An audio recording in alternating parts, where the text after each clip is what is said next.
So yun guys, good day. Ngayon may tanggap tayo dito na Infinix GT20 Pro. Ayan guys, yan. Ang issue nito naman guys ay nabagsak daw ni client na meron siyang yan, green line, yan, white line. So nabagsak lang ni guys, yan yung may basag pa siya dito. So ito, papalitan natin ito ng bagong LCD. Tara, gawin na natin to. Let's go.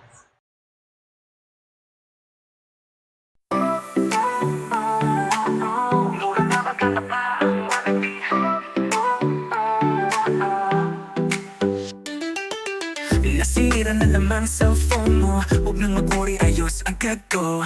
Nasitiba sa battery, sira dito sa mobile zone. Wala yung problema, hindi na charge, low power na.